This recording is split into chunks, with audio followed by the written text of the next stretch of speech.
programa ay rated SPG.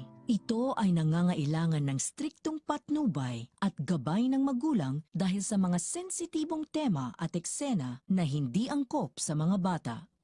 Muling magpapakita si Beng kina Tess at Tinding sa kanilang pwesto sa Quiapo upang paniwalain ang mga ito na hindi siya ang nakita ni Noy. Kaya naman, nang paparating pa lamang siya ay galit siyang sinalubong ni Tinding at tinanong kung bakit nito pinagtabuyan si Noy. Sasagot si Beng na hindi siya ang taong yun at baka namamalikmata lamang si Noy. Prangkahang itatanong ni Tinding kung bakit umano naroon na naman si Beng sa Quiapo at ano ang tunay nitong pakay sa kanilang pamilya.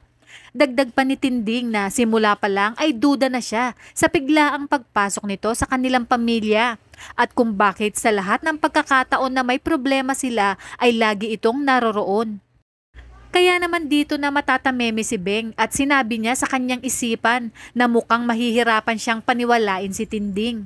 Sa kabilang banda, mapatay man ni Tanggol si Sibilya ay tila mahihirapan silang malusutan ang napakaraming mga pulis at tauhan ni Sibilya na paparating. Kaya naman dito muling masusubok ang kanilang galing, tapang at diskarte sa pakikipaglaban.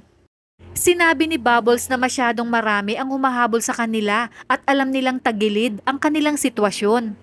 Ngunit mapapansin naman sa mukha ni Tanggol na hindi ito nababahala dahil sanay na siya sa mga ganitong pagkakataon, lalo pat alam niya na kung paanong ligawin ang mga humahabol sa kanya.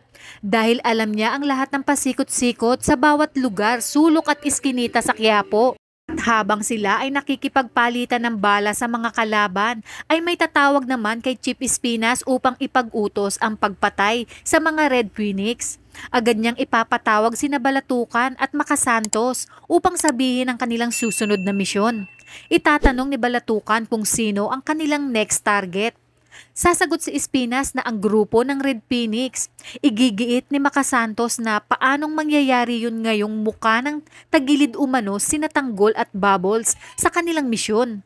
Walang kaalam-alam si Makasantos na nagtagumpay na si Tanggol sa kanyang misyon. Maya-maya pa ay makakatanggap ng tawag si Espinas kay Mr. Reyes upang sabihin na ipapadala niya na ng buo ang bayad dahil laman na umano ng balita ang pagkamatay ni Congressman Sibilya na siya namang ikinatuwa ni Espinas.